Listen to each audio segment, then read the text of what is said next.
2013 MTV Video Music Awards. It's remembered for Miley Cyrus coming out as a hoe and sticking her tongue out with that horrible beige outfit. But believe me, for us working that was not the big deal. I'll tell you what I remember from this gig. The first thing I remember from this gig is that we're in Brooklyn we're there for a couple of weeks. Doing this thing, and at the time I'm watching all those commercials. Low testosterone, do you have low T? Are you a low T person, candidate for low T? I was like, man, maybe my T is low, I don't know.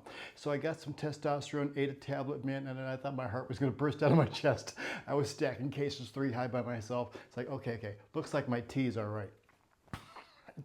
But so we're doing these rehearsals, all week long. Every act gets 3 hours. That's how we do it. Drake started from the bottom. Now I'm here for 3 hours. Brutal.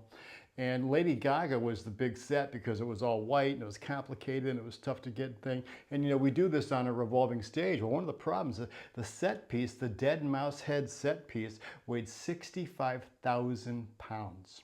And during the week, it had cracked the turntable. They had sent guys up to weld it and get it back in shape. The turntable spins back around. We do the set change, spins back around, and had this big head thing that was going to turn.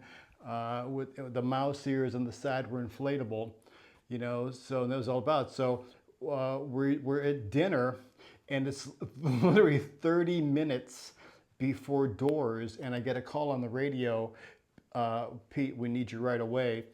On stage, and we go down there, leave our shitty meal, get down there and discover it. And my boss says to me, if the stage doesn't move, can you still do the show? And I'm like, yeah. The turntable had cracked and broken 30 minutes before the show.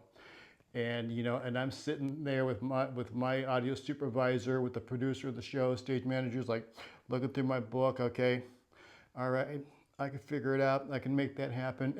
And it was a lot of last minute scrambling for a live television event, and there were so many gags that the audience never got to see because, we couldn't get that thing, the turntable wouldn't move. We had set pieces that had wheels that could only roll forward and backwards. So there was no way to manipulate it around the set, but everyone really rose to the occasion and made it happen. The magic of television. Obviously, we're good at hiding it because no one ever knew about it, And for that thing to be remembered for Miley Cyrus sticking her tongue out, believe me when I say, that's not what I remember about it.